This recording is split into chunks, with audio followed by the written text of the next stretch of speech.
Hello. അപ്പോൾ നമ്മളിന്ന് ബോളിയാണ് കേട്ടോ ഉണ്ടാക്കാൻ പോകുന്നത്. സദ്യയുടെയൊക്കെ കൂടെ നല്ല പാൽപ്പായസമൊക്കെ ഒഴിച്ച് കഴിക്കുന്ന നല്ല അടിപൊളി ഒരു ബോളിയുടെ റെസിപ്പിയാണ് കേട്ടോ ഇന്നത്തെ വീഡിയോ. നമുക്ക് എന്തായാലും എങ്ങനെയാണ് ഉണ്ടാക്കണേന്ന് നോക്കാം. അപ്പോൾ ബോളി ഉണ്ടാക്കാൻ വേണ്ടിയിട്ട് നമ്മളിതാ ഒരു ബൗളിലോട്ട് 1/2 കപ്പ് മൈദയാണ് നമ്മൾ ഇട്ട് കൊടുത്തത്. അതിലേക്ക് ആവശ്യത്തിന് കുറച്ച് ഉപ്പിട്ട് കൊടുത്തിട്ടുണ്ട്. പിന്നെ ഒരു 1/2 ടീസ്പൂൺ മഞ്ഞൾപ്പൊടിയാണ് ഇപ്പോൾ ഇട്ട് കൊടുത്തത്. പിന്നെ നമ്മളിതിലേക്ക് 1 സ്പൂൺ നമ്മുടെ നല്ലെണ്ണ ഉണ്ടല്ലോ അതാണ് ചേർത്ത് കൊടുക്കുന്നത്. അപ്പോൾ ബോളിക്ക് നമ്മൾ നല്ലെണ്ണയാണ് കേട്ടോ ചേർത്ത് കൊടുക്കാറ്. ഇനിയിപ്പോൾ നല്ലെണ്ണ ഇല്ലെങ്കിൽ നമ്മുടെ കയ്യിൽ സൺഫ്ലവർ ഓയിലോ അങ്ങനെ എന്തെങ്കിലും ഉണ്ടെങ്കിൽ അത് ചേർത്താൽ മതി. വെളിച്ചെണ്ണ ചേർത്ത് കൊടുക്കണ്ട കേട്ടോ. എന്നിട്ടൊന്ന് മിക്സ് ചെയ്തിട്ട് നമ്മളിത് നന്നായിട്ടൊന്ന് കുഴച്ചെടുക്കണം. നമ്മുടെ നോർമൽ വെള്ളം വെച്ചിട്ട് തണുത്ത നമ്മുടെ പൈപ്പിലെ വെള്ളം വെച്ചിട്ട്, ചൂട് വെള്ളമൊന്നും വേണ്ട, നോർമൽ വെള്ളം വെച്ചിട്ട് നമ്മൾ ഒന്ന് നന്നായിട്ടൊന്ന് കുഴച്ചെടുക്കണം കേട്ടോ. അപ്പം നമ്മുടെ കയ്യിലൊക്കെ നന്നായിട്ട് ഒട്ടിപ്പിടിക്കും. അപ്പോൾ നല്ലതുപോലെ കുറച്ച് വെള്ളം കുറേശ്ശെയായിട്ട് ഒഴിച്ച് നമ്മൾ നന്നായിട്ടൊന്ന് കുഴച്ചത് ഈ ഒരു രീതിയിൽ എടുക്കണം. നമ്മുടെ കയ്യിലൊക്കെ നല്ലതുപോലെ ഉണ്ടാവും, മൈദയും കൂടി ആയതുകൊണ്ടേ.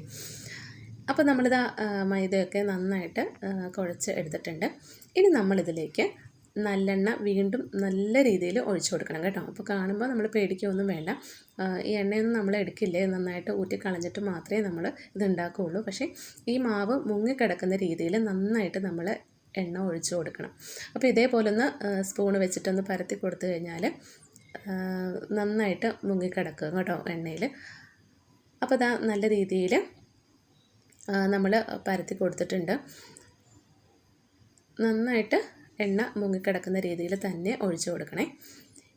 ഇനി നമ്മളിത് ഒരു മണിക്കൂറോളം നമ്മളിത് ഒന്ന് മാറ്റി വയ്ക്കണം. ആ എണ്ണയൊക്കെ ഈ മാവിലേക്ക് നന്നായിട്ട് ഇറങ്ങണം. അപ്പോൾ അതങ്ങ് മാറ്റി വയ്ക്കാം. ഇനി നമ്മൾ ഇതിലേക്ക് വേണ്ട ഫില്ലിങ് ഉണ്ടാക്കിയെടുക്കാമേ.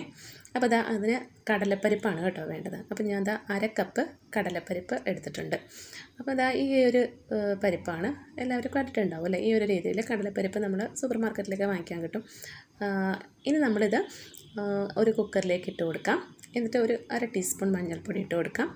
പിന്നെ കുറച്ച് ഉപ്പും കൂടി ഇട്ട് കൊടുത്തിട്ട് ഒരു 1/2 കപ്പ് വെള്ളവും കൂടി ഒഴിച്ച് ഒന്ന് വേവിച്ചെടുക്കണേ. 3 വിസിലിനുള്ളിൽ നമുക്കിത് വെന്ത് കിട്ടും കേട്ടോ. ഒരുപാട് വെന്ത് ഉടഞ്ഞൊന്നും പോകണ്ട. ഇതേ ഒരു രീതിയിൽ കിട്ടിയിരുന്നാൽ മതിയാവും. അപ്പോൾ നമ്മളിത് ഒരു അരിപ്പയിൽ വെച്ചിട്ട് ഒന്ന് ആ വെള്ളമൊക്കെ കളഞ്ഞെടുക്കണം കേട്ടോ. വേവ് ഇങ്ങനെ ആയിരിക്കണം. നമ്മളൊന്ന് പിടിച്ചു കഴിഞ്ഞ് ജസ്റ്റ് ഒന്ന് ഉടഞ്ഞു വരുന്ന രീതിയിൽ വെന്ത് കിട്ടിയിരുന്നാൽ മതിയാവും. അപ്പോൾ നമുക്ക് പരിപ്പൊന്ന് തണുക്കാനായിട്ട് വെക്കണം.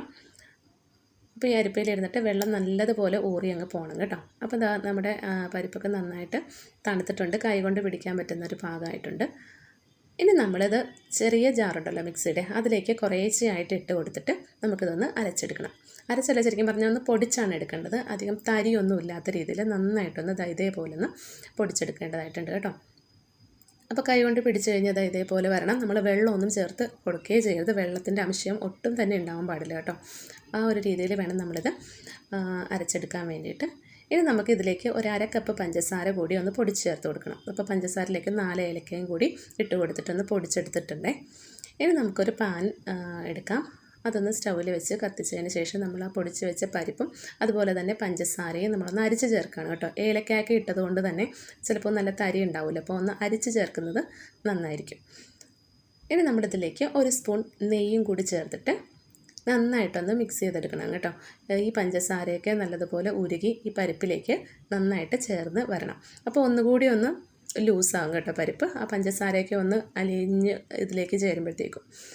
അപ്പോൾ നമ്മൾ പരിപ്പും നല്ലതുപോലെ ഒന്ന് പഞ്ചസാരയൊക്കെ മിക്സ് ചെയ്തെടുത്തിട്ടുണ്ട്. അതൊന്ന് തണുക്കാൻ വേണ്ടി വയ്ക്കാം. ഇനി നമ്മൾ മാറ്റി വെച്ചിരുന്ന നമ്മുടെ മൈദയുടെ മിക്സ് ഉണ്ടല്ലോ അതെടുക്കാം കേട്ടോ. അപ്പോൾ അതിലെ എണ്ണയൊക്കെ നമുക്ക് മാറ്റണം. അപ്പോൾ നല്ലതുപോലെ എണ്ണയൊക്കെ ഇതിൻ്റെ ഉള്ളിലേക്ക് പിടിച്ചിട്ടുണ്ട് കേട്ടോ. ഇനി നമ്മൾ ഈ എണ്ണ ഒന്ന് ഊറ്റി നമുക്കൊരു ബൗളിലേക്ക് വെക്കാം. അപ്പോൾ ഈ എണ്ണ നമ്മൾ കളയേണ്ട ആവശ്യമൊന്നുമില്ല കേട്ടോ. നമ്മൾ ദോശയൊക്കെ ഉണ്ടാക്കുമ്പോൾ എടുക്കാവുന്നതേ ഉള്ളൂ. ആ എണ്ണ അങ്ങ് മാറ്റി വെച്ചിരുന്നാൽ മതിയാവും. ഇനി നല്ലതുപോലെ ഒന്നുകൂടി നമുക്ക് ആ മാവൊന്ന് കുഴച്ചെടുക്കാം. ഇനി നമുക്ക് ഈ മാവിൽ നിന്ന് കുറച്ച് മാവെടുത്ത് ഒന്ന് ബോൾസാക്കി എടുക്കാം. അപ്പോൾ ഈ മാവ് എടുക്കുമ്പോൾ ഒരു നെല്ലിക്കായുടെ വലിപ്പത്തിൽ എടുത്തിരുന്നാൽ മതിയാവും കേട്ടോ. അപ്പോൾ ഇതേപോലെ ഒന്ന് ബോളാക്കി എടുത്തിരുന്നാൽ മതിയാവും. എണ്ണ നല്ല രീതിയിലുള്ളത് കൊണ്ട് തന്നെ കയ്യിലൊന്നും ഒട്ടിപ്പിടിക്കില്ല കേട്ടോ.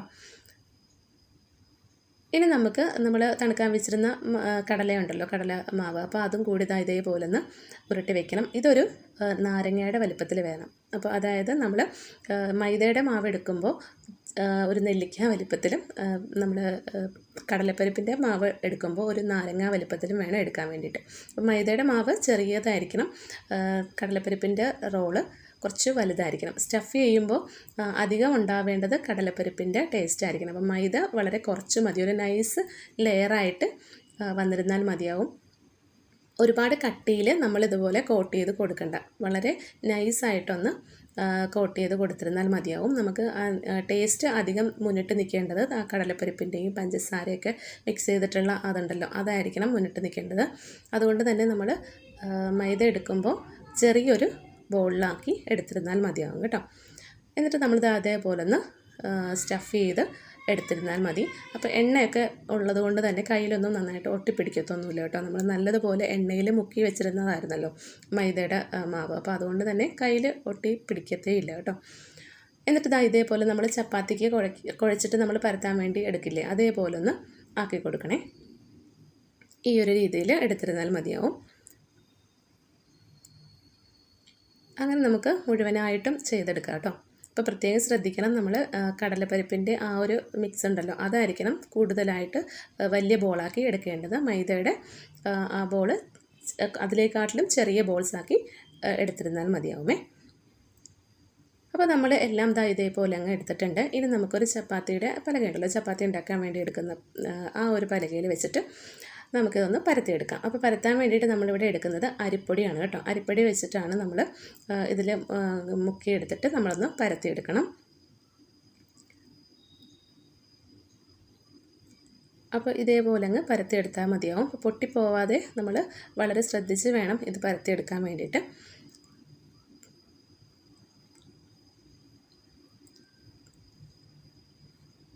അപ്പോൾ നമ്മൾ ഇവിടെ പരത്തി എടുത്തിട്ടുണ്ട് കേട്ടോ. ഓരോന്നായിട്ട് നമ്മൾ അങ്ങ് പരത്തി എടുത്തിട്ടുണ്ട്. ഇത്രയേ ഉള്ളൂ. അപ്പം നമ്മളിത് മുഴുവനായിട്ടും ഇതേപോലെ അങ്ങ് പരത്തി എടുത്തിട്ടുണ്ട്. അപ്പോൾ ഏകദേശം ഒരു 9ഓളം ബോളി നമ്മൾ ചെയ്തെടുത്തിട്ടുണ്ട്.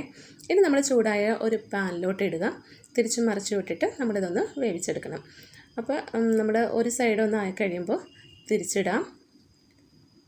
എന്നിട്ട് നമ്മളിതിലേക്ക് കുറച്ച് നെയ്യ് കൂടി അങ്ങ് ചേർത്ത് കൊടുക്കുന്നുണ്ട് കേട്ടോ. ഇതേപോലെ ഒന്ന് തേച്ച് കൊടുത്തിരുന്നാൽ മതിയാവും. അപ്പം നമ്മൾ കടലപ്പരിപ്പ് അരച്ചെടുക്കുമ്പോൾ ആ ഒരു തരി ഇല്ലാണ്ട് തന്നെ നന്നായിട്ട് അരച്ചെടുക്കണം കേട്ടോ. വെള്ളം ചേർക്കുകയേ ചെയ്യരുത്, വെള്ളം ചേർത്ത് നമ്മൾ അരയ്ക്കരുത്. വെള്ളം ചേർക്കാണ്ട് തന്നെ നമ്മൾ നന്നായിട്ടൊന്ന് അരച്ചെടുത്തിരുന്നാൽ മതിയാവും.